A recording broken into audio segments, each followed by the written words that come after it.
Differential दे दिए, वो यहाँ पर नहीं बनता। तो ये डेफिनेटली मेटास्टेटिक लीजन ज्यादा लगते हैं क्योंकि मल्टीपल लीजन है, और जिस तरह की इसने इरोजन की हुई है वो मेटास्टेटिक लीजन की सॉफ्ट टिश्यू कंपोनेंट बड़ा है और बोनी कंपोनेंट इसका कम है, ठीक है।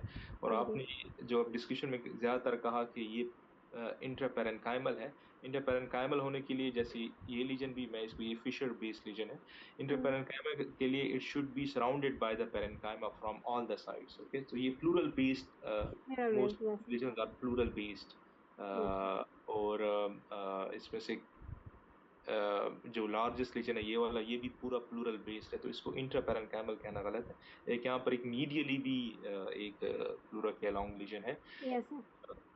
मीजोथीलियोमा वाली अपेयरेंस नहीं है, लेकिन डिफरेंशियल में आ सकते हैं, आप डाल सकती हैं। मीजोथीलियोमा की बहुत वेरिएबल अपेयरेंस भी होती है, लेकिन वो यूजली सरकमफ्रेंशियल इन्वॉल्वमेंट उसमें ज्यादा होती है, और उसमें मीडियास्नल प्लूरा की इन्वॉल्वमेंट ज्यादा होती है, और डायफ्रैग्मेटिक प्लूरा की इन्वॉल्वमेंट हो तो वो ज्यादा डायग्नोस्टिक है उसके लिए, ठीक है। लेकिन मीजोथीलियोमा की मुख्तलिफ अपेयरेंसेस हो सकती हैं। एटिपिकल मीजोथीलियोमा इस तरह नजर आ सकता है, ठीक है। ये लीजन हो गया, ये यहाँ पर इसका इंटरपेरेन्काइमल लीजन आप इसको कह सकते हैं, ठीक है। दूसरा, मैंने आपको पॉइंट आउट के जो एफआरसीआर के एग्जामिनर है ना, वो आपको जब पॉइंट आउट करेंगे तो उसमें वाकई कोई ना कोई फाइंडिंग होगी, वो आपको मिस गाइड नहीं करते। Okay. मैंने आपको पॉइंट आउट किया तो ये अच्छा हुआ कि आप उस डायरेक्शन में गई, और आपने कहा कि बोन एब्नॉर्मेलिटी भी है, और अच्छा हुआ कि आपने यहाँ पर सॉफ्ट टिश्यू डेंसिटी जो विंडो निकाली, उसमें आपने एक तो लीजन्स पर कमेंट करना है, दूसरा आपने लिम्फ नोड्स पर भी कमेंट करना है। यहाँ पर कुछ माइल्ड लार्ज लिम्फ नोड्स हैं जो कि इस पर भी थोड़े बहुत, ये तो नहीं है लेकिन यहाँ नीचे नजर आ रहे हैं, यहाँ पर प्री वेस्कुलर कंपार्टमेंट में, तो आपने उसका भी जिक्र करना है कि इसमें लार्ज लिम्फ नोड्स भी हैं, ठीक है। तो जी। जहाँ तक स्टेजिंग की बात हुई, जो यूके का क्राइटेरिया है उसमें हम चेस्ट एब्डोमेन करते हैं, उसमें हम लंग कैंसर की जो स्टेजिंग हम करते हैं, अगर एक बार हम हमें सस्पिशन हो जाए तो उसके लिए हम चेस्ट एंड एब्डोमेन करते हैं, ठीक है। Okay. Usually with IV contrast करते हैं, आर्टीरियल फेज में हम उसका चेस्ट करते हैं और वीनस फेज में हम उसका एब्डोमेन करते हैं, ये उसका प्रोटोकॉल। उसमें हम नेक इंक्लूड नहीं करते, उसमें हम पेल्विस इंक्लूड नहीं करते, ठीक है। वो Okay. हम इलीक क्रेस्ट तक जो है ना उसका हम स्कैन स्टॉप कर देते हैं, ठीक है। जो लंग कैंसर की most common metastatic site site है वो एड्रिनल नोड्यूल है, ठीक है। उसके बाद यूजली उसके मोस्ट कॉमन जो मेट्स हैं वो लीवर में आते हैं या फिर बोन्स में आ सकते हैं, ठीक है। उसके पेल्विक मेटास्टेसिस बहुत रेयर है, तो इसलिए हम पेल्विक को स्कैन नहीं करते। वो और नेक का जो सुपर क्लेविकुलर लिम्फ नोड्स हैं वो उसके अंदर कवर हो जाते हैं चेस्ट के अंदर, तो उसके अलावा हम इसको बाकी नेक को हम स्कैन नहीं करते। इसके अलावा हमारा जो लंग कैंसर का जो एक बार सस्पिशन आ जाए, उसके बाद जो हमारा प्रोटोकॉल, हम बोन स्कैन नहीं करते, आपने बोन स्कैन का जिक्र किया। हम हम्म। उसके अंदर पेट सीटी करते हैं, जो कि होल बॉडी पेट सीटी होता है, ठीक है। वो ठीक। फुल बॉडी को कवर करता है, तो उसमें कोई भी मेटास्टेटिक डिपॉजिट हो उसमें हमें उसका पता चल जाता है, ठीक है। तो हम इसके अंदर जो, अगर कोई चेस्ट एक्सरे पर जैसे इस पेशेंट का चेस्ट एक्सरे था, ठीक है, इस पर आपको लंग मेटास्टेसिस या फिर आपको लंग प्राइमरी लीजन का सस्पिशन आ गया है, ठीक है, कोई भी चेस्ट एक्सरे देखकर, तो उसके बाद हम जो नेक्स्ट एडवाइस करेंगे वो उसका करेंगे, हम स्टेजिंग सीटी चेस्ट एंड एब्डोमेन करेंगे, ठीक है। और उसके बाद उसका पेट सीटी होगा, उसके बाद वो लंग कैंसर एमडीटी में डिस्कस होगा, डिस्कस। ठीक। सर कैन कुछ, I ask a question? Sir इसमें एम्फाइसीमा आ रहा है ना, डिफ्यूज हाँ आई हाँ, मीन लंग्स में। एक्सटेंसिव, हाँ, तो एम्फाइस। एक्सटेंसिव इम्फाइजीमा है, लंग इम्फाइजीमा। यहाँ पर भी आपको लग रहा है कि यहाँ पर ये मल्टीपल लिसेंसेज हैं, यहाँ पर भी कोई लिसेंस है, तो इसमें एक्सटेंसिव इम्फाइजीमा है, ठीक है। हमारे इम्फाइजीमा को प्रोटोकॉल डिफरेंट है, मैं वो भी आपको बता देता हूँ इसके बाद। ये अच्छा आपने क्वेश्चन किया। तो इसके अलावा तीसरी स्टेज है बायोप्सी की। कुछ एमडीटीज में बायोप्सी एमडीटी से पहले होती है, जो कि हमारी यहाँ पर है, एमडीटी से पहले बायोप्सी होती है। कुछ एमडीटीज होती हैं, जो मैं पिछले हॉस्पिटल में था उसमें एमडीटी के बाद वो बायोप्सी का डिसीजन लेते हैं, ठीक है। तो हर उसका अपना है, तो आप बता देंगी कि फर्दर वर्कअप बाय, आपने क्रॉस सेक्शनल इमेजिंग नहीं कहना क्योंकि अल्ट्रासाउंड भी I think so cross sectional imaging में आता है, तो आपने बड़ा क्लियर कट उसको इंस्ट्रक्शन देते हैं। फर्दर वर्कअप बाय स्टेजिंग सीटी चेस्ट एंड एब्डोमेन is ठीक। and PET CT is recommended. The lesions are amenable for image guided या CT guided biopsy, ठीक है। तो इस तरह की आपने इसको इंस्ट्रक्शन देनी है, and this needs to be discussed in lung cancer MDT. तो हर जगह, हर हॉस्पिटल की अपनी लंग कैंसर एमडीटी मैंडेटरी होती है, या फिर अगर हॉस्पिटल की नहीं होती तो एक रीजन की एक लंग कैंसर एमडीटी होती है जहां पर ये केसेस डिस्कस होते हैं। लेकिन कोई भी लंग कैंसर का केस बगैर लंग कैंसर एमडीटी डिस्कशन के आगे ट्रीटमेंट ऑप्शंस पर नहीं जाता। ठीक है, तो ये ओके। चीज जरूरी है। ठीक है, और जब तक उसकी पूरी स्टेजिंग सीटी नहीं होगा तो हम उसको डिस्कस नहीं करेंगे, तो वो इम्पोर्टेंट है। पेट सीटी यूजली हर लंग कैंसर पेशेंट का होता है, सिवाय उन एक्सेप्शंस में कि एक्सटेंसिव डिजीज आ गई है स्टेजिंग सीटी पर, तो शायद हम ना करें, क्योंकि पेट सीटी का फायदा नहीं होगा, पहले से ही नोन मेटास्टेसिस हैं एक्सटेंसिव से। तो सिवाय इन कंडीशंस के बाकी हर जगह पर पेट सीटी स्कैन होता है। दूसरा जो आपका सवाल था कि एम्फाइजीमा, तो यहाँ लंग एम्फाइजीमा के लिए सर्जरीज भी की जाती हैं। ठीक है, जो अगर कोई प्योरली आपको एम्फाइजीमा का केस दिखा, इसमें तो आप इसमें एक्सटेंसिव एम्फाइजीमा कहकर इसको छोड़ दें, लेकिन आपको दिखाया ही गया है सिर्फ एम्फाइजीमा है, और वो आपसे पूछ रहा है कि आप आगे इसका क्या प्लानिंग है, इसके लिए हम सर्जरी कर रहे हैं। एक थोरेसिक सर्जन आपसे पूछ रहा है कि लंग एम्फाइजीमा का स्कैन है, हमने आगे इसकी सर्जरी करनी, वो वेल्व डालकर उसका ब्रोंकस को बंद करते हैं जहां पर एक्सटेंसिव एम्फाइजीमा हो। तो उसकी दो तीन चीजों पर आपने कमेंट करना होता है एम्फाइजीमा के स्कैन को। नंबर वन, आपने ये कमेंट करना है कि डिस्ट्रीब्यूशन कैसी है एम्फाइजीमा। ठीक है, जिस तरह यहाँ पर है, ये थोड़ी सी होमोजेनस सी डिस्ट्रीब्यूशन है, हर लोब्स में ये होमोजेनली डिस्ट्रीब्यूटेड एम्फाइजीमा है। ठीक है, ठीक जो है। सर्जरी उसमें कामयाब होती है जिसमें हेट्रोजेनस डिस्ट्रीब्यूशन होती है, किसी अपर लोब्स में अगर ज्यादा डिस्ट्रीब्यूशन हो तो अपर लोब के एक ब्रोंकस में वो वेल्व डालकर उसको बंद कर देते हैं। ठीक है, तो ये चीज उनके लिए इंपॉर्टेंट है। तो इसमें होमोजेनस डिस्ट्रीब्यूशन ऑफ एम्फाइजीमा, ये वर्डिंग बहुत इंपॉर्टेंट है उसके लिए सुनने के लिए। दूसरी चीज उसमें इंपॉर्टेंट होती है जब भी वो एम्फाइजीमा के लिए थोरेसिक सर्जन सर्जरीज करते हैं, कि इनकी जो फिशर्स हैं वो कंप्लीट है या इनकम्प्लीट है। तो इसमें जो मेजर फिशर्स हैं, ठीक है, वो कंप्लीट है, और इसका जो हॉरिजॉन्टल फिशर है, राइट हॉरिजॉन्टल फिशर, वो भी कंप्लीट है। तो ये चीज उनके लिए बहुत इंपॉर्टेंट है। अगर इनकम्प्लीट फिशर्स होंगे तो लंग हर्निएट कर देता है, कर जाता है, और इनकी जो सर्जरी होती है वो फेल हो जाती है, जो एम्फाइजीमा के लिए स्पेसिफिकली करते हैं।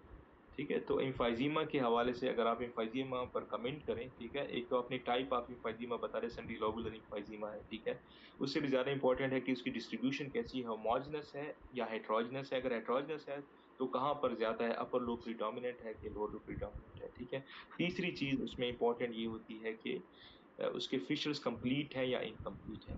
ठीक है, ये तीन चीजें इसके अंदर एम्फाइजीमा के स्कैन के अंदर इंपॉर्टेंट होती है। ठीक है। Okay sir. अच्छा, मैं आपको मैं क्वेश्चंस एंड में लूंगा, मैं आपको कोई एक कार्डियक का केस भी बता देता हूँ।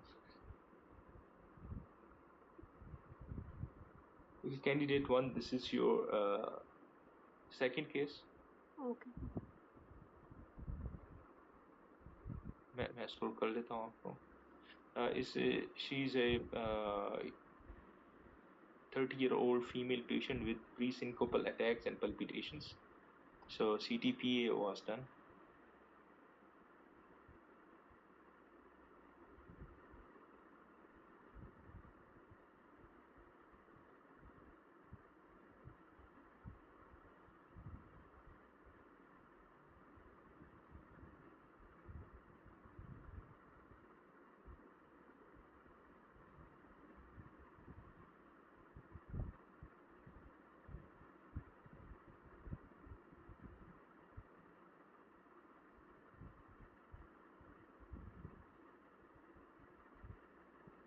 So are there sir any?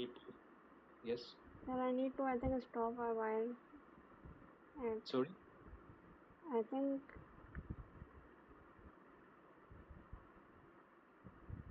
Note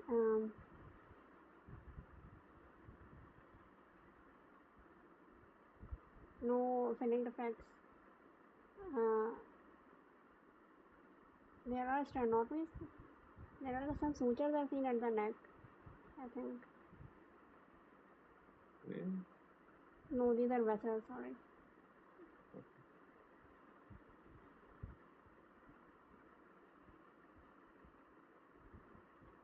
No defects are seen within the pulmonary vessels.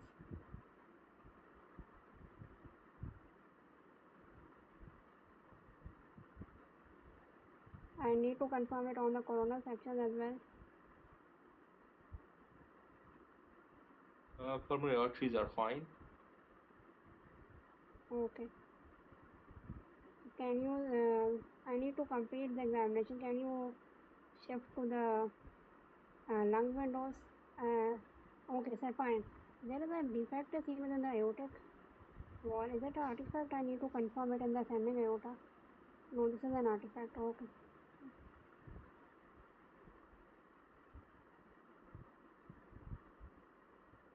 So you think this is an artifact? I think this is an artifact. This is a movement artifact, I think. So if a clinician comes to you and he asks you this question, uh, that can this be a dissection? Sir, So how? can you scroll? Can you? I need to confirm it on the coronal section as well, if it is an artifact or not. And also, can you please scroll it again on the axial section as well again? I think this is intimal flap seen with the to and false movement, and it is not. It is extending up to the aortic root as well, and there is no dilatation. So I need this is so this is not an artifact. This is an aortic dissection, and this is not extending into the descending aorta, but this is a and not extending into the arch of aorta as well, but there is no extravasation of contrast to suggest secondary complication or huge hemopericardium may see. So this is an emergency. This need to be repaired. So I will immediately contact the cardiothoracic surgeon as well as interventional radiologist for its repair. This is a type A aortic dissection. What is the management of type A aortic? Type B is conservative management, and type B is type A is interventional management. They need to fix some, aortic graft or some surgery needs to be done for it. Okay, but it's not interventional radiologist. It is a surgery, cardiac surgical procedure. They either fix it by a flap, or they insert that elephant trunk procedure. They do an elephant trunk procedure, or they do a aortic root corrective surgery. But this is a surgical procedure. Not there is no role of interventional radiologist in this case. Sir aortic graft नहीं डाल सकते इसमें, मतलब जो EOR graft डालते हैं, एंडोवेस्कुलर repair वो graft. Trauma के केस में होता है, ट्रॉमा के केस में होता है, या फिर कोई इस तरह का हो, वो ईवार यहाँ पर नहीं डल सकता, जो असेंडिंग एओर्टा का जो एरिया है यहाँ पर नहीं आता वो यूजली वो distal to the subclavian artery होता है, लेफ्ट सबक्लेवियन आर्टरी हम लोग डालते हैं, उसकी मुख्तलिफ वो कंडीशंस हैं वो है, लेकिन वो यहाँ पर नहीं, एओर्टिक रूट के एरिया पर मैंने आज तक किसी को नहीं देखा डालते हुए 2 साल से, लेकिन मेरा नहीं ख्याल वो ये सर्जिकल ही वो प्रोसीजर होता है। अगर कोई इस तरह का कोई ऐसी डिसेक्शन है जो कि एक्सटेंड कर रही है असेंडिंग एओर्टा से, वो डिस्टल टू सबक्लेवियन आर्टरी जा रही है और उनको हेल्प चाहिए, तो ये डुअल हाइब्रिड प्रोसीजर हो सकता है कि इंटरवेंशनल रेडियोलॉजिस्ट वहां से आ जाए, लेकिन बेसिकली ये जो मेन प्रोसीजर है इसका एओर्टिक रूट वाला, ये it is done by cardiac surgeon. ठीक है, लेकिन इनिशियली मुझे बहुत अच्छा लगा जैसे आपने इनिशियल केस पिक किया, तो आपने इसको बिल्कुल डिसमिस कर दिया। Why you dismissed it initially and then you thought that this might be? क्योंकि सर ये बहुत सटल था, आई मीन मुझे तो पहले लगा ये था कि ये आर्टिफैक्ट है, क्योंकि ये तो आई मीन बहुत, क्योंकि उधर ना थोड़ा सा स्कैन भी थोड़ा सा ब्लरी सा हो रहा है, बहुत शार्प नहीं है इमेजेस इसके, तो So मैं से why मतलब the scan is blurry? The images are not sharp. Might भी, क्योंकि हमारी प्रैक्टिस का डिफरेंस है, लेकिन मुझे ये वो यहाँ भी था कार्डियक का देखे ना, हार्ट इतना अच्छा बहुत ज़्यादा वो नहीं है, लंबी शेप सरफेस वगैरह, तो हाँ, तो मुझे ये बस क्यों ऐसा? तो मुझे लग रहा है कि ये थोड़े से ब्लरी इमेजेस हैं इसके, लेकिन आपको ठीक लग रहा है, लेकिन क्यों आपको ऐसा लग रहा है? क्योंकि ईसीजी गेटेड नहीं है, this is not a pure cardiac CT scan, so this is just a सीटी हमने सीटीपीए कहा था ना, तो ये सीटी पल्मोनरी एंजियोग्राम है जो कि ईसीजी अच्छा। गेटेड है ना। उसको आरओआई जो है ना वो पल्मोनरी ट्रंक के अंदर होता है, उसके बाद हम उसकी इमेजेस लेते हैं, ठीक है। ठीक तो है। ये ईसीजी गेटेड नहीं है, तो इसमें कार्डिक मोशन है, कार्डिक मोशन का ब्लर है, और उसका भी एओर्टा का भी एओर्टिक रूट की भी वहां पर मोशन है, ठीक है। उसका भी जी। ब्लर है इसके अंदर। तो इसमें हम क्या करेंगे, अगर आपको कोई और रेडियोलॉजिस्ट आ जाता है, so another radiologist says that I think this can be a artifacture, how will you prove sir him? फिर हम ईसीजी गेटेड कर सकते हैं, ईसीजी गेटेड एओर्टिक एंजियोग्राम करना है, लेकिन एओर्टिक एंजियोग्राम भी विदाउट ईसीजी गेटिंग बहुत अच्छा होता है। आई मीन एओर्टिक सीटी, aortic angiogram without ECG getting भी बहुत अच्छे उसके रिजल्ट्स होते हैं। तो हम तो उसमें रिपोर्ट करते हैं, एओर्टिक उसमें अच्छा से नज़र आ रहा होता है बहुत ज़्यादा। ऐसा नहीं, जो भी आपका एओर्टिक एंजियोग्राम होता है, ठीक है। जी। अ, एक तो ये बात याद रखें, आप पूरा एओर्टा ना, you need to be specific, अपने पेशेंट की डोज कम कर रहे हैं। यहाँ पर आपको कोई शक डिसेंट थोरेसिक एओर्टा में नहीं है, ठीक है। नहीं। तो आप कहेंगे एओर्टिक एंजियोग्राम में कराऊंगी, तो इट विल गो अगेंस्ट एफआरसीआर। वो कहेगा कि ये इसकी पेशेंट की डोज की इसको परवाह नहीं है, ये पूरा एब्डोमेन भी इसको स्कैन कर रही है, ठीक है। दिस इज अच्छा। रॉन्ग, ठीक है। तो अपने ओके। स्पेसिफिक रहना है, जहां पर आपका सस्पिशन है कि थोरेसिक एओर्टा में आपका सस्पिशन है, तो आप उसको क्लियर करें, ठीक है। तो जो भी थोरेसिक एओर्टा का एंजियोग्राम होता है, या स्पेशली जो एओर्टिक रूट की abnormality, यहाँ पर आपका असेंडिंग एओर्टा और एओर्टिक रूट की आपका सस्पिशन, आपने खुद भी कहा था एओर्टिक रूट के अंदर ये जा रहा है, ठीक है। हम्म। तो उसमें हमेशा जो स्टैंडर्ड जो वो इंडिकेटेड है वो ईसीजी गेटेड ही है।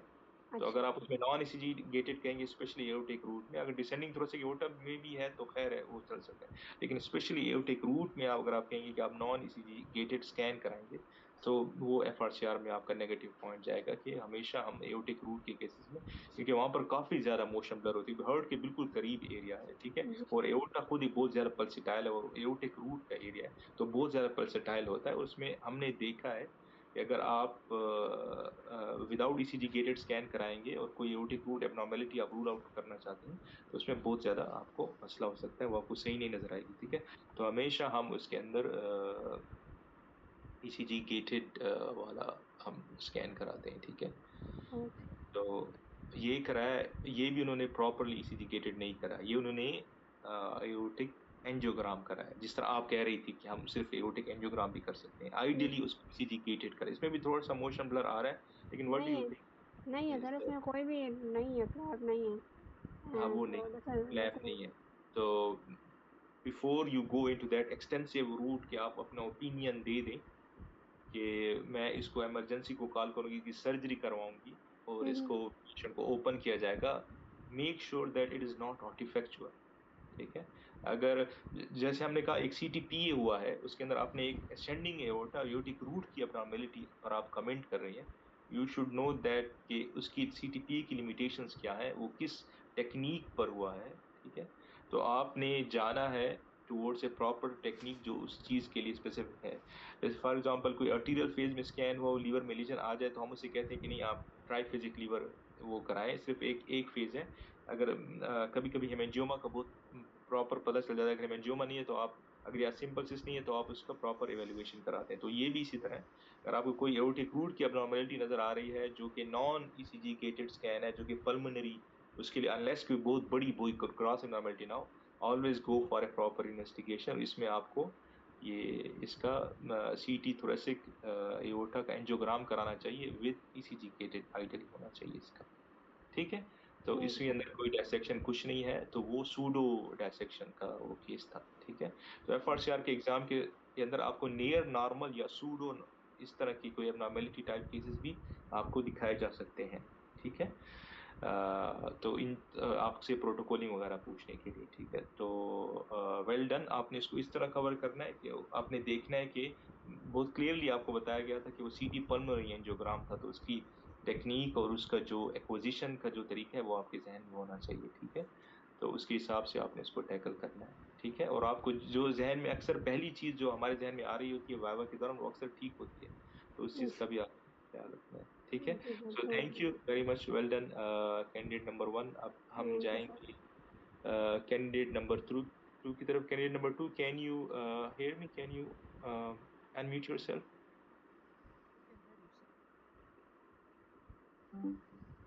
Yes, candidate number two. Sir, आवाज आ रही है मेरी? हाँ, आपकी आवाज आ रही है बिल्कुल। कैंडिडेट नंबर 2, आपने FRCR 2A एग्जाम दिया हुआ है कि नहीं, या अभी देना है? 2A दिया हुआ है सर। 2A दिया हुआ है। Good, so you are preparing for FRCR 2B exam. Yes sir. Okay, okay, great. Okay, let me share my screen with you.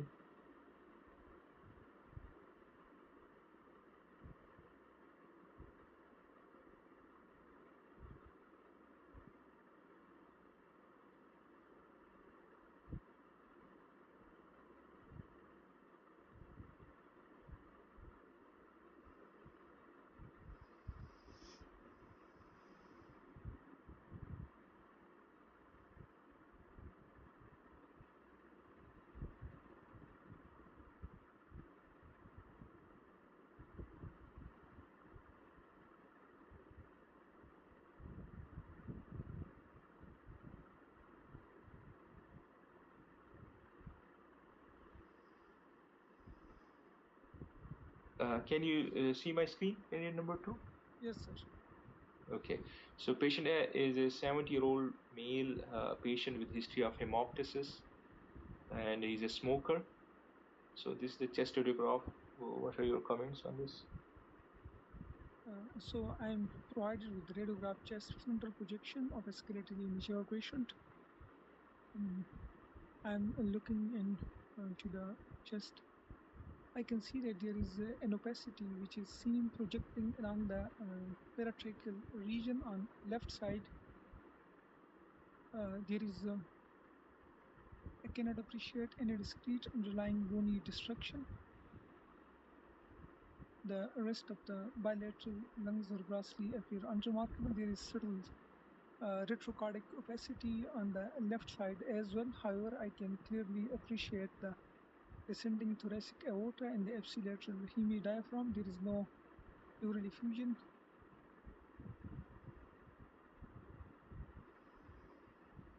The right hemithorax is grossly appear normal. Rest of the bones and soft tissues show no significant findings. So I would correlate these findings with patient clinical history and would see any prior imaging if there is to look for any interval change. So there is no prior imaging. So what do you think now? I think if there is a history of hemoptysis, weight loss, and history of smoking, and age above 45, so I would do further CT chest with contrast for further detailed evaluation. Only CT chest? CT chest, abdomen. Okay. And if there is no history of weight loss, you won't do it. No, I will do it. You will still do it. Okay. So, and what else you would like to do?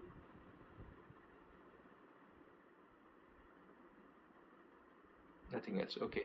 अच्छा, मैं आपको थोड़ा सा UK वाला मैं आपको बता दूं गुड डिस्क्रिप्शन। एक तो ये कि रेट्रोकार्डिक कोई ओपेसिटी नहीं है, वो आप राइट साइड को देख लें, लेफ्ट साइड को देख के हमेशा इन दोनों को कंपेयर करेंगे तो आपको पता चल जाएगा कोई रेट्रोकार्डिक ओपेसिटी है कि नहीं। वो सिमिलर डेंसिटी है और वो उस तरह ही ब्रांचिंग पैटर्न है वेसल्स का, तो ये कोई ओपेसिटी नहीं है। यहीं पर ही, यहाँ पर लेफ्ट अपर जोन में एक मैस लीजन आ रहा है जो कि मेरे ख्याल में 3 सेंटीमीटर से बड़ा है। तो हम इसका फर्दर वर्कअप बाय स्टेजिंग सीटी होगा। जो लंग कैंसर का पाथवे है यूके के अंदर, वो यूजली 2 वीक पाथवे है। जो भी कैंसर्स के पाथवे होते हैं वो 2 वीक पाथवे होते हैं। तो इसमें आप ये करेंगे कि आप इसको हाईलाइट करेंगे इस केस को, ठीक है। आप क्लिनिशियन के साथ बात करेंगे या अपनी सेक्रेटरी से करेंगे, इस केस को हाईलाइट करें, इसको 2 वीक पाथवे पर लाए, ठीक है। और इसका फर्दर स्टेजिंग सीटी होना चाहिए, ठीक है। एंड और स्टेजिंग अगर पॉजिटिव हो तो ये फर्दर ये लंग कैंसर एमडीटी में डिस्कस हो और इसका पेट सीटी होना चाहिए, ठीक है। तो इस तरीके से आपने इसको थोड़ा सा केस को हाईलाइट करने, एक फाइंडिंग आपने पकड़ ली है, ठीक है। उसमें अगर कोई हिस्ट्री भी ना हो, बगैर किसी हिस्ट्री के भी इस फाइंडिंग पर फर्दर वर्कअप होना चाहिए, ठीक है।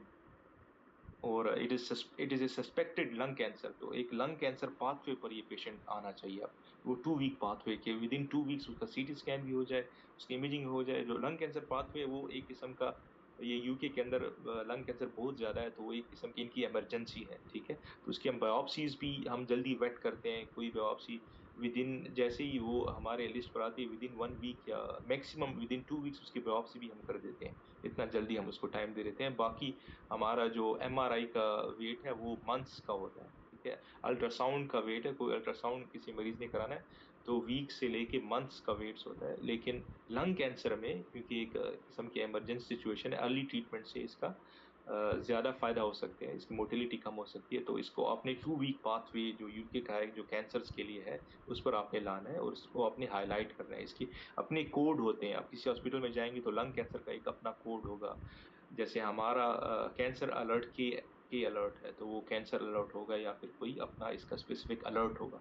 तो आपने ये कहना है, I will raise the alert, okay, I will inform the referring physician that this is suspected case of lung cancer. It should be on a lung cancer pathway, 2 week pathway, and 2 week wait pathway, and I will urgently arrange the patient's CT, chest and upper abdomen. ठीक है, तो इस तरीके से आपने वो करना है। And if positive it needs to be discuss in the lung cancer entity, ताकि आप इसका, यहाँ पर मैनेजमेंट पे भी बहुत ज्यादा जोर होता है। तो ना सिर्फ आपका डायग्नोसिस और मैनेजमेंट भी आपका एक फिक्रे में आना चाहिए, ठीक है। और दूसरी चीज इसमें इंपॉर्टेंट ये है कि आप वेट ना करें एग्जामिनर का, कि एग्जामिनर आपको कहे कि व्हाट नेक्स्ट, या वो कहे।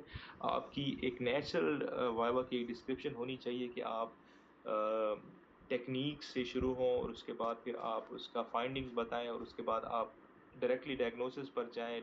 डिफरेंशियल कोई है तो दें वरना ना दें। उसके बाद आप डायरेक्टली मैनेजमेंट पर जाएं और उसको खुद खत्म करें, ताकि एग्जामिनर को बोलना ना पड़े। जितना एग्जामिनर कम बोलेगा उतना ही आपको वाइवा में मार्क्स ज्यादा देगा, ठीक है। तो ये तो हो गया ये वाला केस। और दूसरा केस हम देख लेते हैं। दूसरा केस यहाँ पर है।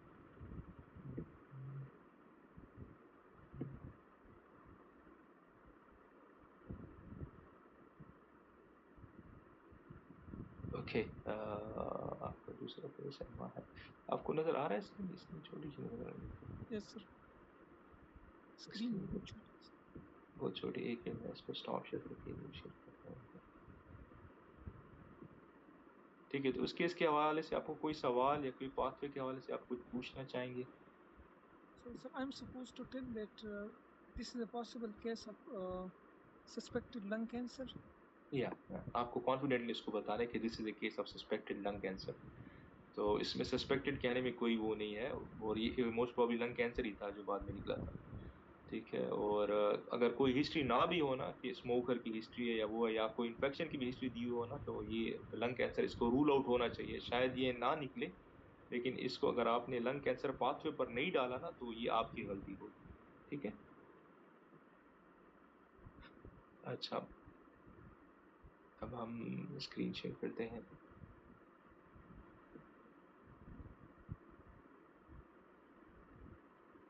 This patient came to the emergency department with a chest pain, severe chest pain. Uh, do you want to scroll, or do you want me to scroll the images?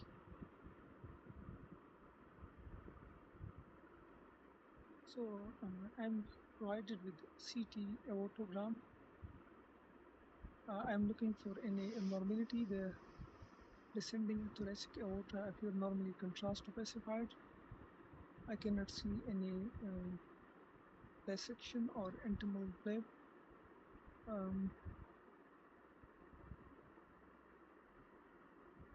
The heart chambers are also normally contrast opacified.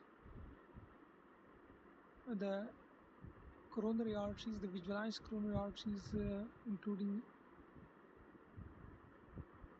LAD, right coronary in man,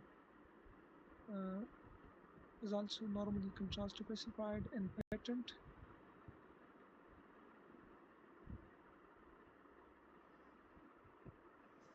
I'm looking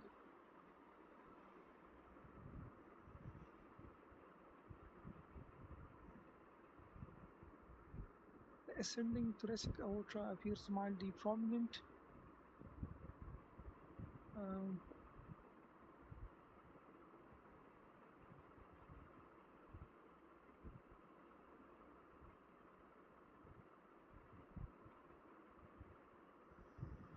Okay, so this is a cardiac CT scan. Okay, although I'm not happy with the planning of the CT scan, ideally it should finish above the atrial appendage. This left atrial appendage should be completely included in the scan, because to exclude any left atrial appendage thrombus. Next, lower down, it should end below the level of coronary arteries. Like here, it is ending here. It should go more below. Okay, but this is a cardiac CT scan, and also it is an ECG gated scan. And in this scan, you can see how sharp the aorta looks like. How sharp is the aortic root? So one question was asked by, I think you asked the question, how to differentiate between an ECG gated and non-ECG gated scan. So previously I showed you it was a thoracic aorta, but it was a non-ECG gated thoracic aorta. This is an ECG gated scan, and you can see how sharp you can see the aortic root, and these are the cusp of the aortic valve. I agree with you. The coronary arteries, although I think there is some mild stenosis, but there is no significant disease in the upper coronary arteries. On the given images, ideally they should be viewed in the proper axial or curved NPR sessions. But if you can see here, can you see something abnormal here? I can see that there is a normal asymmetric contrast seen at probably at the base of right aortic base, right atrial base. Yeah, you can see something like that, but basically this is the aortic root. Okay, so and this is still the aortic valve. Okay, aortic root, and if you see here, it is going in, and if you see, then it emerges from here, this irregular. You can see outpouching, or there is irregular spillage of contrast from the aortic root, basically at the aortic root. Okay, so this is the aortic root. This is the annulus. This is the left ventricular outflow tract. Okay, this is the left ventricle. This is the left atrium. This is a right atrium. This is the right ventricle. Okay, you can see the difference of contrast in between them. But if you see here, the left ventricular contrast or left-sided cardiac contrast is going on the right side. So there is some spillage, there is some rupture. Okay, so the rupture is at the level of the aortic root. So this is the cusp of the aortic root. Usually it is the non-coronary cusp of the aortic root. So at the level of the aortic root, okay, there is some rupture of the sinus of Valsalva, and there is some contrast extravasation here. You can see some irregular lobulated contrast going. It looks like it is extravasated. It is not a well-defined like this kind of thing. This is a well-defined. Okay, it has a valve as well. So it has a wall. It has a hypodense wall, and if you can see here, if I come down further, there is no hypodense wall. So it is extravasated. Okay, and I told you the patient came in emergency with chest pain. So this is the aortic root rupture or aortic root extravasation at the level of the sinus of Valsalva. Okay, so let me show you some extra images. This is a difficult case, but this can come in your exam. So if you have asked me for more section, ideally, if there is a finding like this, you can ask the examiner for any oblique or any sagittal section. If the examiner will have, then they will provide you that. So this is the left ventricle. This is the left ventricle outflow tract. This is the aortic annulus. We call this area aortic annulus, and this is the area of the aortic root, and this is the aortic valve, which is a tricuspid valve. So at this sinus of Valsalva segment, there is rupture at the sinus of Valsalva in the aortic root, and there is extravasation into the right atrium. Okay, you can see this clearly now. Yes, thank you. So this can be seen here as well. So there are three cusps. So it is tricuspid valve.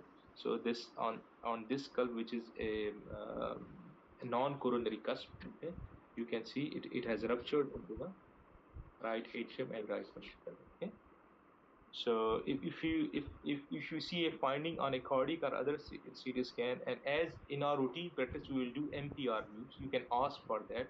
If the radiologist, if the examiner have these views, they will either provide you or will give you the findings that, or they will say no, just look and this view, give your opinion on this view. But you should ask. If you won't ask, so they might detect your marks for not asking for additional views. Okay. So well done.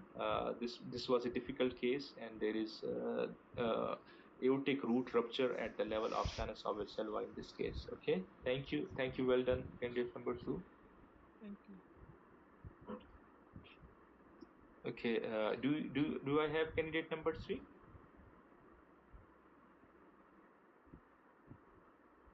Candidate number three,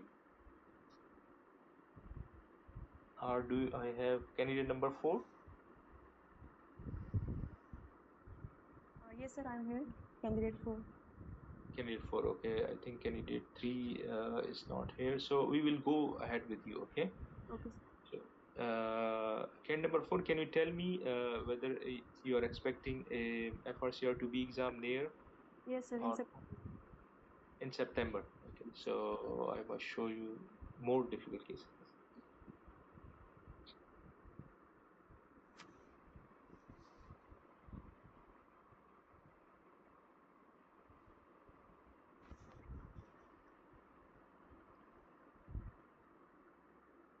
So candidate number four, can you see the screen? Yes, sir. Okay, so you are presented a scan of a patient with some chest pain, unusual chest pain, and unusual symptoms. She's a young female patient, and she has some unusual symptoms with some chest pain. So her echo was inconclusive, so we have done a cardiac MRI scan. So what sequences you would like to see? Okay, sir, I will start with the axial images, the routine axial images, T2 weighted. T2 weighted. Okay, we don't do we don't say T2 weighted axial image. We say short axis images. In cardiac images, we use the terminology of white blood and dark blood images. You can just say cine short axis axial images. So these are your cine short axis images, and they are done according to the axis of the heart. Okay. Okay. Okay, here I can see that there is a relatively thick, thick muscular wall, a thick myocardial wall that is surrounding the left ventricular chamber. The right ventricular chamber is normal, and the interventricular septum is normally bulging towards the right side. I cannot see any internal filling defect within the chamber cavities. And okay, so, as here I can see only these two chambers. So I think apart from the myocardial thickening, rest are normal. So next I will move towards the views where I can see the ventricular outflow tracts. What view do you want? In which view we see the ventricular outflow tract? I think these are the three chamber views, or like two chamber views, show the Yes. ventricle and aortic. So Okay. this is a four chamber view. We don't have three chamber view. They've not provided us. So this is a four chamber view. Okay. So So if this you is see the four chamber. okay. So the aortic root appears normal. There is normal passage of blood is seen from the left ventricle towards the aortic root, and no. Okay, so the four chamber view. On three chamber view, you can see the left ventricular outflow tract. So this is Okay. not for the aortic root. It is Okay. for the chambers. Okay, so you can see right atrium, right ventricle, and left ventricle. Usually look at their contraction here and any valvular abnormalities of the tricuspid or mitral valves. Okay. Can you please play it once more so I can look at the valves? Okay, so the tricuspid valves and the mitral valves are normally opening, and no abnormality is noted central at the valvular regions. And also, Okay. there is no interventricular septal defect noted. Okay, good. So let me just, I will just also teach you here as well, because you don't see a lot of cardiac MRs. Okay. So if you see the valve is closed, and if you see some jet of fluid going from that valve towards the atrium, it means there is some regurgitation. Okay. Okay. So if you see here, the valve is cool and you can see some just jet going towards the atrium. So it Okay. means there is some regurgitation. So there is tricuspid as well as some mitral regurgitation, but it is very, very small. You can see mild regurgitation, okay, but not that much. Okay. So if the valve is closed, you can see a jet going through, okay. So if you Okay. see that jet, so it means there is some regurgitation, but it is small. So okay, if you can ignore it just for your information, okay. It is So you're doing good. So you have viewed the four chamber view. You asked for the third chamber view. What Yes. would you like to view next? So next, I want to assess the outflow tracts. I have not seen the cardiac MRI before, so I'm not Okay. sure that which view is the like which view is the actual view for the outflow tracts. So three chamber view is for the left ventricular outflow tract, and for right ventricular outflow tract, we do a right ventricular view. I think yes, this is a right ventricular view. They have done a right. They have shown a right ventricular view, but they have not shown a three chamber view. Ideally, they should show a three chamber view as well. Okay, so both were normal. So outflow tracks were normal. So this is also an important view, which is a two-chamber view. You can view at the contractility of the left ventricle and left atrium in this. Okay, so we have reviewed this as well. So now what next? Now I want to assess the aortic arch and its branching pattern and the descending thoracic aorta for any caliber change. So this is a cardiac MRI. This is not a thoracic MRI, but we have an initial we when we plan this cardiac MRI, we do a T2 haste kind of a sequence, which is for the general anatomy. So this is the haste sequence, okay, that we do. So it is a black blood sequence. We can do a white blood sequence as well. So it is for the general anatomy, but we don't cover up to ours because this is a cardiac MRI scan. So we only Uh, so the calibers of ascending and descending thoracic aortas are normal here. okay. Yeah. And any other finding? There is some, though this is MRI, but there is some hyper-intense fluid is noted in bilateral pleural cavities, and there is some interlobular septal thickening is also noted. This is also giving some hyper-intense signal, so I'm thinking of some pulmonary edema and pleural effluvium. Okay, pulmonary edema will have more kind of a lung parenchymal findings. There is some I can see you mentioned about interlobular septal thickening, which may or may not be correct, but there are you can just simply say that there are some mild pleural effusions. Okay, so you don't need to say that, although it is a now we usually comment on these extracardiac findings, and that's why the cardiologists need us in cardiac MRI. The cardiologists are dependent upon us. The radiologists are not dependent upon the cardiologist because of these extracardiac findings. Because and cardiac MRI, you will cover the lungs as well. You cannot do cardiac MRI without covering the lungs. And in one of the sequences that I showed you, there was a simple liver cyst as well. So for these extracardiac findings, they need us. So in this sequence I was going through, I saw some liver cyst as well. So these kind of extra cardiac findings, you should mention them. And for these findings, the cardiologists need a radiologist rather than me needing them. Okay, now what next? What else you would like to see? Just to shorten, because we are short of time, the cheat code sequence for cardiac MRI is the late gadolinium sequence. Okay. Okay. In cardiac MRI, we do an early post-contrast sequence and we do a delayed post-contrast sequence. We call it late gadolinium enhancement sequence. It is done around 10 to 15 minutes after giving the contrast. Okay, so so here is your late gadolinium sequence. Okay, uh, so what do you think about that? I think there is enhancement of the myocardium on the late image. Usually Good. it washes out if it is normal, and so this and I can also see some non-enhancing grounded areas which actually are representing normal myocardium. Okay. So there can be some infiltrative pathology which is involving the left ventricular myocardium and which is enhancing on the late gadolinium images. It can be secondary to some granulomatous infections like some sarcoidosis or some amyloidosis, or Okay, good, excellent. So you have given a very good, excellent description. On this description, although I know you have not reported cardiac MRI, I know that you just have basic knowledge of, but your cardiac MRI description is perfect. For this description, if you give this kind of description, you will get an 8 out of 8 marks for your description. Okay, so this is so cardiac MR is very simple. So your cheat code is your late gadolinium sequence. Okay, on this, if there is mid wall enhancement, so it goes towards other pathologies. The ischemic enhancement is around subendocardial or transmural. Okay, so in this case, there is extensive enhancement of the myocardium.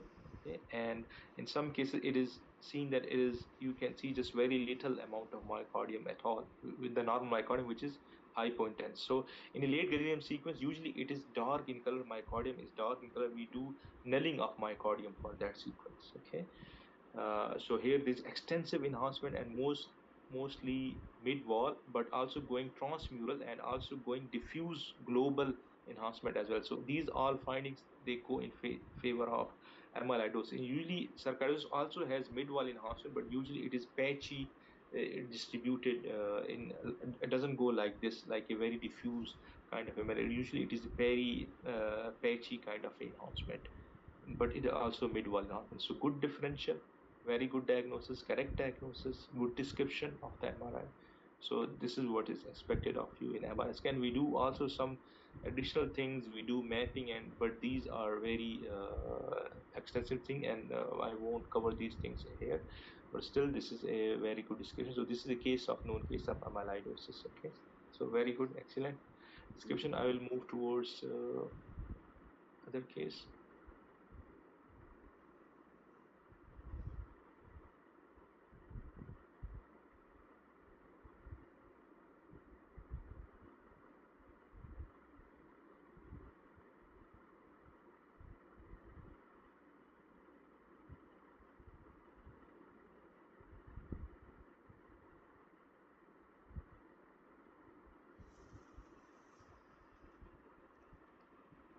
So this is your second case. Okay. So can I ask for remote control? Yeah.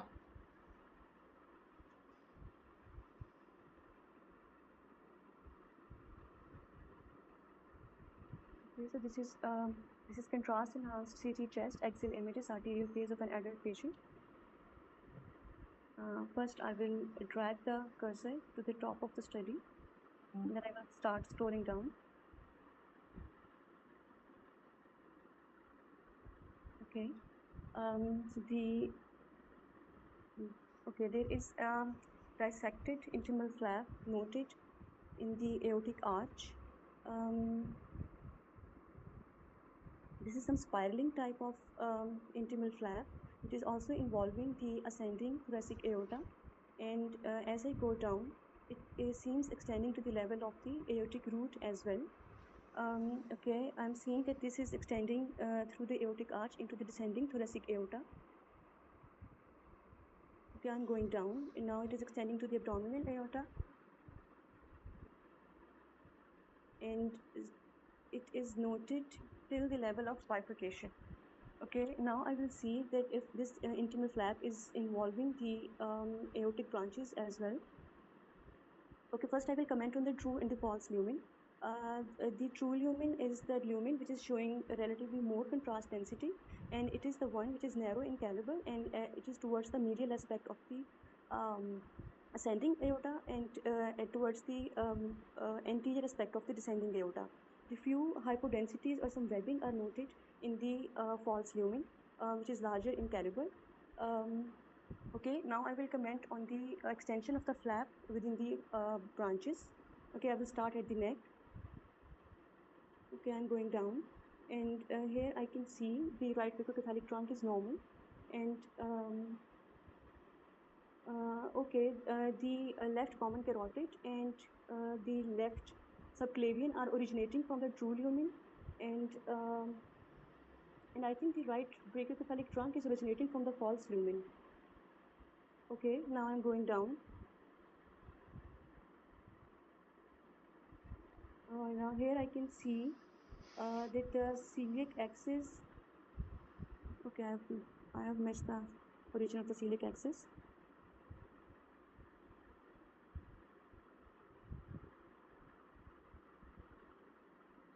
Okay, so the celiac axis is originating from the false lumen, and the right renal artery is originating from the true lumen, and the left is from the false lumen. Now I will comment on any infarcted regions in the organs. Both the kidneys in the visible images are not showing any areas of infarction. No splenic infarct or hepatic infarcts noted. There is no extravasation of contrast seen. I cannot appreciate any circumferential soft tissue thickening surrounding the aortic arch or the ascending or descending aorta, so I'm ruling out intramural hematomas. However, here I can see some fluid within the mediastinal planes here at this level, so that may represent some mediastinal hyperdense collection or mediastinal hematomas, though no frank bilateral pleural effusion is noted. Okay, so summarizing my findings, this is an acute aortic syndrome with the dissecting intimal flap that is involving aortic root, ascending aorta, arch of aorta, and descending aorta, with some of the branches originating from the false lumen. So this is the emergency case. I will urgently pick up the phone and I will refer this patient to the endovascular team for the surgical correction of this patient. It's a Stanford type A or Depaki type 1. Okay. Shaba Kamal. Okay. So you said Stanford type, sorry? So Stanford type A. Stanford type A. Okay, good. Excellent, good description.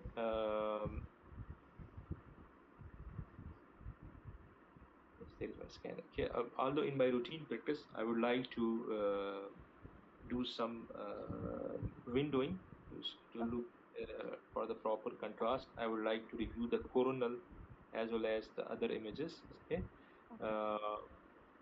So there is dissection as well as aneurysmal dilatation as well. What is the most important complication for a Stanford type A dissection? The flap extending into the aortic branches and the subsequent infarcts in the brain. No, more important than that. A rupture of the aorta with hematomas in the mediastinum. More important than that. Coronary artery involvement if it is extending to aortic root. So you didn't comment on the coronary artery. Yes, so if it extends, if the dissection flap goes into the coronary artery, there is dissection of the coronary artery, which we call SCAD. So they cannot do anything about it. There is usually sudden death in these cases. Okay, so this is very important point. You need to rule out. You need to look at the coronaries. So you can see the coronaries LAD here. So you need to look at the coronaries and rule out any coronary artery involvement of the or extension of the dissection flap into the coronary arteries. So here you can see both are free from the dissection flap. So this is really important. Okay, otherwise your findings are correct and you should immediately inform to the cardiac surgeon or to any endovascular, you said some endovascular treatment, to the cardiac surgeon. Okay, again a cardiac surgery management.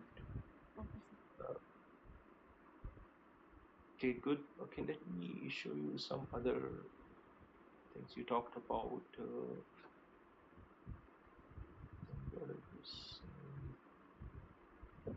So you talked about acute aortic syndrome. Okay, what are the types of acute aortic syndromes? So it comprises of three entities. One is dissecting flaps, second is intramural hematomas, and third is some penetrating thrombotic ulcers. Okay, so this is the dissection flap. How it starts? There is usually an entry tear into the intima. Okay, so there are three layers: intima, media, adventitia. So there is a tear in an entry tear into the tunica intima, and then the blood accumulates in the tunica media. Okay, so then here it is very high pressure. So what happens if it accumulates? It can block the vessels. So it is really important to look at the supraaortic vessels, whether they are occluded or not. Okay, and the pressure builds up because there is no way to exit, and when there is more pressure, it can cause a a re-entry tear. We call this re-entry tear. Then the pressure is released and then it takes its form. So here the pressure is released and there is a communication of blood from here to here, from entry tear into the re-entry tear, again into the lumen, into true lumen. Okay. So we see this intimal flap and then we call this as a dissection. Okay. So this is some of the pathogenesis. I'm showing you another case. So I would like to show you few cases. I will go through them rapidly. So patient has a cardiac arrest, pulseless left arm preceded by chest pain, and she is a 75-year-old female patient. Okay. So just one more thing, if you want to become a cardiac radiologist in UK, one of the mandatory things for all the doctors, BLS is mandatory. For the cardiac radiology specifically, it is in some accreditation, ACLS is also mandatory. So we all cardiac radiologists usually go through that ACLS as well. So we have knowledge of the acute medications and how to deal with patients having cardiac arrest. So in case of a acute chest pain or a suspicion of a acute aortic syndrome, what is the protocol of imaging? Candidate number 4. So we first go for the plain images to look for any calcifications in the vessels in the coronary arteries, and then the CT aortograms. Okay, so we go for it, non-contrast and then a CT aortogram, which is ECG gated. Okay, so thoracic aortogram is ECG gated, while the abdominal aortogram is non-ECG gated. We don't have any effect of motion on abdominal aortogram. So non-ECG gated thoracic aorta, non-contrast, non-ECG gated thoracic aorta, then ECG gated post-contrast thoracic aorta, and non-ECG gated abdominal aorta post-contrast. So this is your non-contrast phase. Can you move? I'm unable to scroll. Okay. Now can you request. Let me try. I think you're touching on different, but okay, let me scroll it for you. You leave it. Okay. Okay. So Can you please start from the top? okay. Okay. So this is a plain CT chest axial image, mediastinal window. Here I can see dilated caliber of ascending aorta, and the descending aorta, I have seen some interrupted intimal calcifications in the descending aorta. It has some tortuous course, and I can also see some soft tissue thickening external to these calcifications that may represent some that may represent some wall hematomas, as I can see some hyperdensities lateral to it. Okay, so can you please move towards the abdominal aorta? Abdominal aorta. Okay, again the intimal calcifications are noted in the abdominal aorta, and there is aneurysmal dilatation of the abdominal aorta as well. So overall, there is atherosclerotic changes in the coronary arteries and in the aortic and in the main aorta. There are some sternotomy. No, there are no sternotomy wires. Okay, so next I think there is something inserted in the left anterior chest wall, and that can be some pacemaker device. But I cannot see that where the leads are going. Okay, I think these are the leads. These are the cardiac pacemaker leads. Okay, so can I have the coronal image and the coronal plane image? No, we don't have coronal plane image. Okay. Now, you want to see the arterial phase? Okay. I will further proceed with the arterial phase. Okay. So here there is gross aneurysmal dilatation of the. So can you please move towards the level of aortic root? Aortic root and then the ascending aorta. Okay. So there is aneurysmal dilatation of the ascending aorta that is involving. Okay, here I can also see some intimal flaps going in. The lumen is narrowed. So there is some thrombotic, circumferential thrombotic plaque that is encircling the aorta. At the level of the aortic arch, I can also see. So can you please move towards the level of aorta? aortic arch. Okay, no flap is seen in the aortic arch. And now I will comment on the descending thoracic aorta. There is some mediastinal fat stranding is seen. Okay, the descending thoracic aorta is again showing the circumferential non-enhancing areas.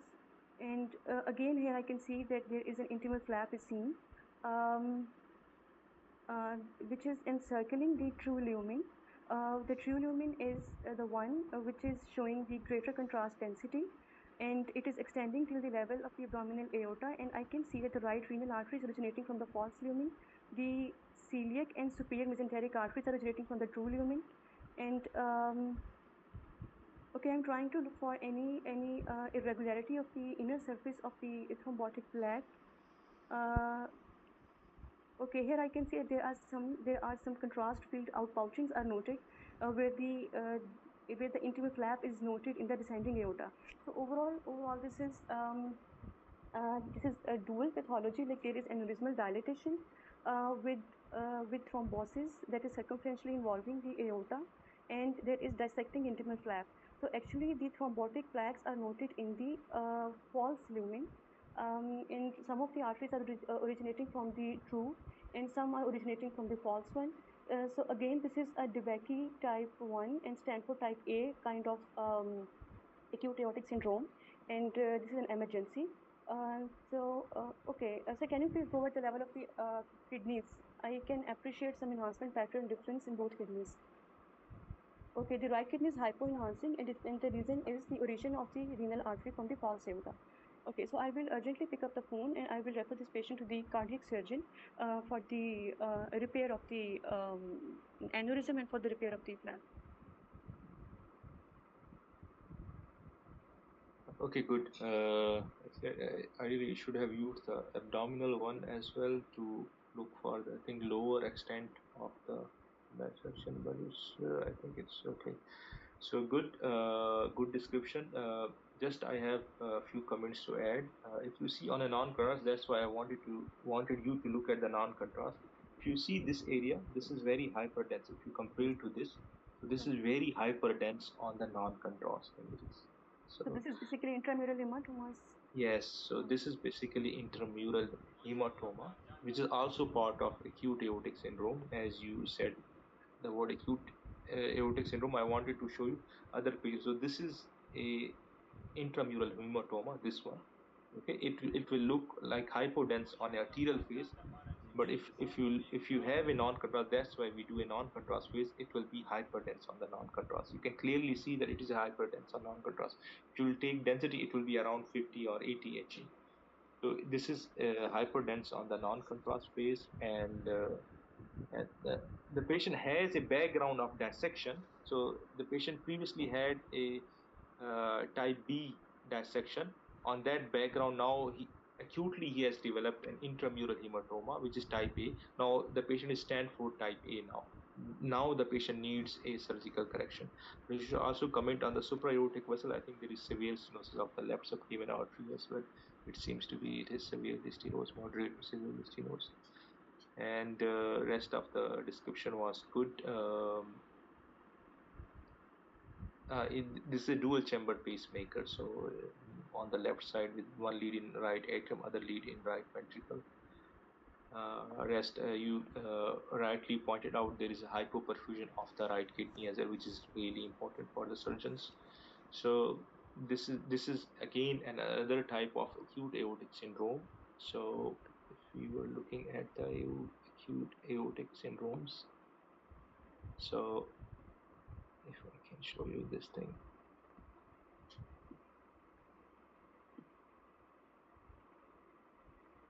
So in case of a intramural hematoma, okay, there is usually there is rupture of the vasa vasorum that are supplying the tunica media, the vessels that are supplying the tunica media. There is rupture and there is blood accumulation without any intimal tear. Okay, and the blood accumulates and it becomes more. So it is usually like eccentric kind of it. That's how you should differentiate it from a aortitis, which is usually circumferential and symmetrical. This is eccentric kind of a swelling or eccentric kind of a density you will see in the aortic valve. Okay, so this is the mechanism of this. Now let's move to another case. I will show you one more case, which will be the last case, and then. Okay.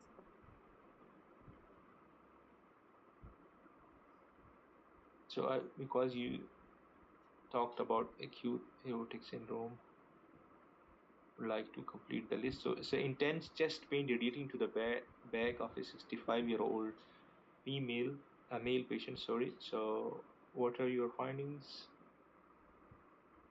Okay, so this is arterial phase contrast enhanced CT chest X-ray image of a 65-year-old female patient presented with back pain. Here I can see the normal caliber of ascending and descending thoracic aorta. However, there is at the posterior aspect of the aortic arch, here I can see an intimal flap or some irregularity. There is some irregularity at the medial wall of the aorta through which contrast pocket is seen protruding, and there is some soft tissue thickening surrounding the aortic arch. Okay, so can you please move at the level of ascending thoracic aorta?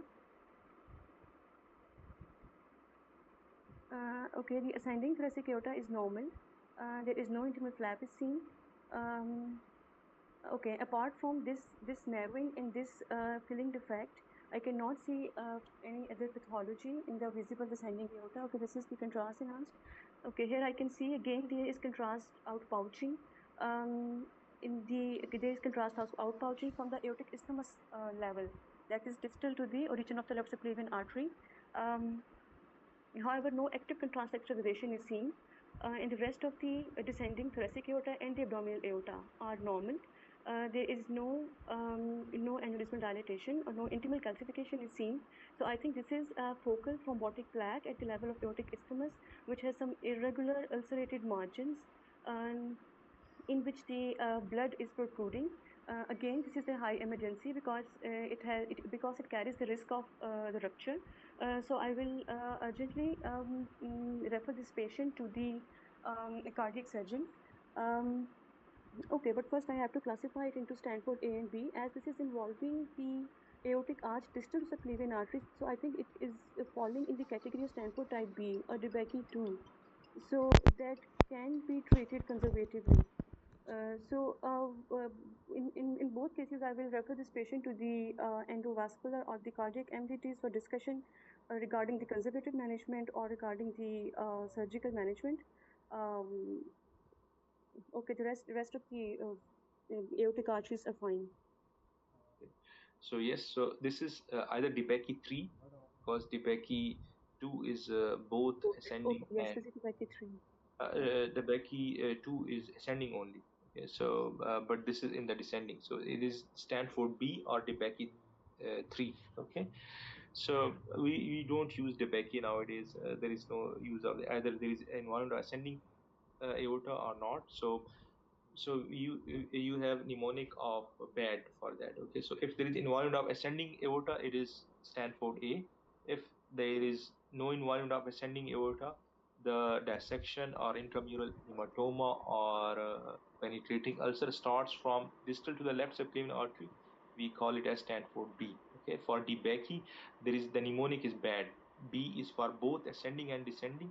A is for this is type 1 DeBakey. Type 2 DeBakey is A, which is ascending only, and type 3 DeBakey is D, which is descending only. Okay, so this is the mnemonic for DeBakey. We usually use Stanford, and mostly people use Stanford classification for these acute aortic syndrome. So this is the third type of acute aortic syndrome. Gave you the hint as well. So this is a atherosclerotic ulcer. Okay. Penetrating atherosclerotic ulcer. You can see there is some calcifications as well here. So the patient already have some atherosclerotic disease here, and one of the atherosclerotic ulcer has ruptured here, which is making this penetrating atherosclerotic ulcer. So this is also all the acute aortic syndrome, they will classified according to the Stanford and the Bell classification. So this is Stanford type B kind of a penetrating atherosclerotic ulcer. So let's complete the list of acute aortic syndrome. So this will be, let's say, so here is there is an ulcer here initially on the background. If there are previous imaging, there will be an ulcer here, uh, which has ruptured into the tunica media. Okay, so this is a penetrating atherosclerotic ulcer. This is the mechanism of formation of penetrating atherosclerotic ulcer. So it will look like this, like an outpouching at the wall.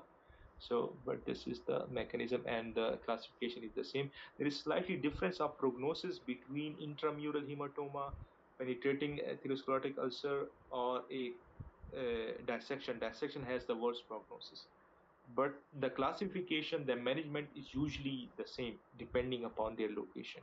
Okay, so So this patient needs conservative management. yes, most probably, probably they will follow it up. They will discuss we have an aorta MDT, so they will discuss this case in aorta MDT, and probably they will follow it up, and probably nothing will happen if the patient has symptoms and if it is increasing in size. So they might consider an endovascular treatment in this case. So TUR may be inserted in this case, or any other, if the patient is symptomatic or if the patient is very young as well. So if the patient is 50 years old or 45 years old, for them, any patient that is below 60 years is a young patient. Okay. So if the patient is very young and it is slightly increasing in size, they will probably might go for a treatment option. Otherwise, won't, considering its location. So this depends upon their scenarios. So I will just share the feedback link, and then I will go for the question answers. Thank you very much, candidate 4. You gave a really good viva. Well done. And best of luck for your exam. Thank you, sir. Just stop sharing my screen.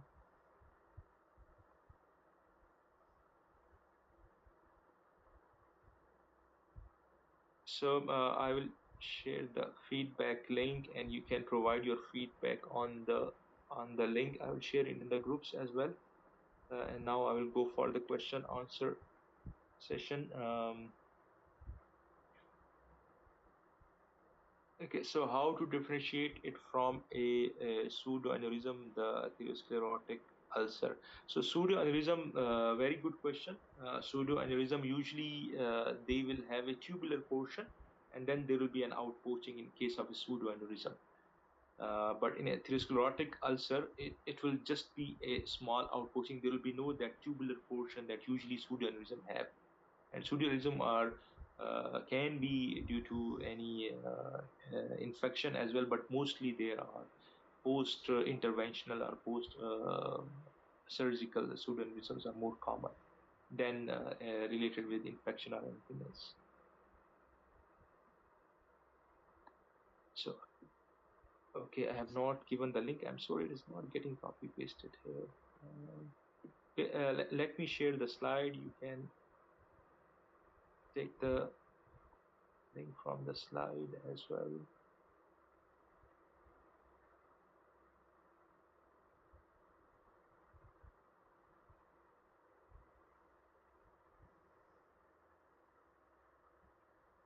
Okay, this is the slide. You can scan the QR code and add your comment. I'll also put it in the comment as well.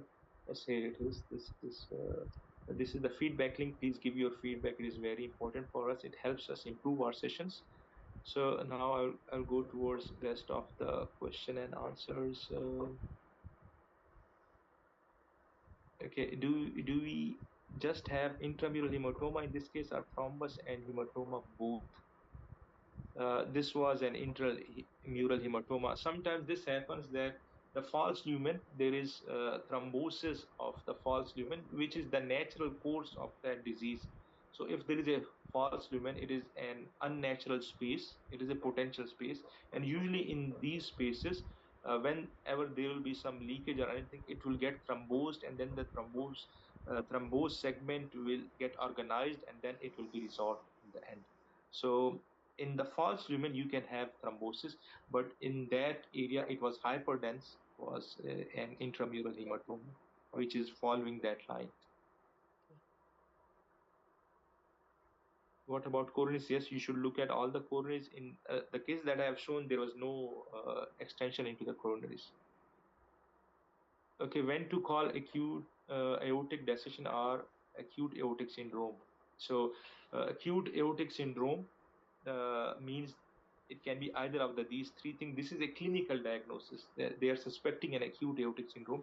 Radiologically, you should differentiate between whether this is an aortic dissection or a penetrating atherosclerotic ulcer or an intramural hematoma. So radiology, we label it as these three segments. This is the clinical term that the patient has an acute aortic syndrome. Okay. And no, any one of these findings will lead to an acute aortic syndrome. So either an aortic dissection, either an intramural hematoma, or a penetrating atherosclerosis ulcer, it means that the patient has an acute aortic syndrome.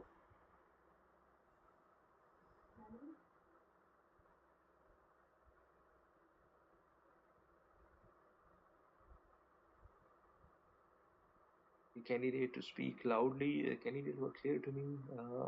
Do we need ECG gated images? Yes, so for any case in which you find an you suspect an abnormality in a thoracic aorta close to the aortic root, you need ECG gated thoracic aorta images.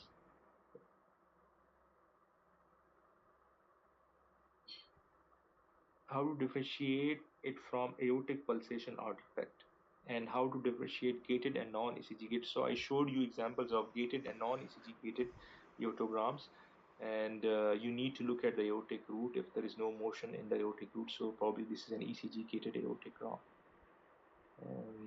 The pulsation artifact. So if you have doubt, if you still have doubt, sometimes we also have doubt. So always go for an ECG gated aortogram, and it will clear the doubt.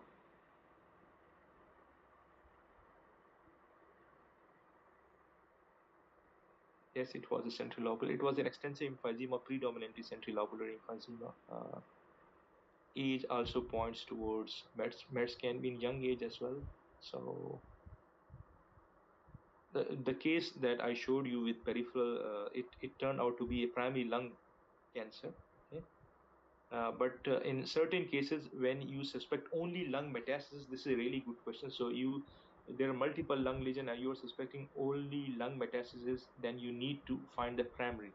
And for primary, we do that complete staging CT scan, and we do PET CT scan as well. But sometimes on PET and complete staging, it is still negative. Then these cases go to a CUP MDT. CUP MDT means carcinoma of unknown origin. And usually we biopsy these patients, and then from biopsy, from immunohistochemistry results, we try to look for the primary of the tumor. And usually the primaries are found like that. We look for a targetable area for a biopsy, and then we biopsy them, and then we find out the main primary of these metastases. So this is how these cases are dealt with. But in some cases, like in patients which have a very low performance score, like performance score of 4 or 5, which are not suitable for management as well, they come to us and ask in MDT, what is your diagnosis, radiological diagnosis, whether this is a lung malignancy or not. Then you have to give your verdict that on radiological basis, this is a lung malignancy or not, so that they can add to directly whether the death of the patient was due to a lung malignancy or not. And then you have to just give your radiological diagnosis, not on any other imaging, not a histopathological diagnosis. Sometimes they can ask you for that as well. Okay, let me share the feedback link again.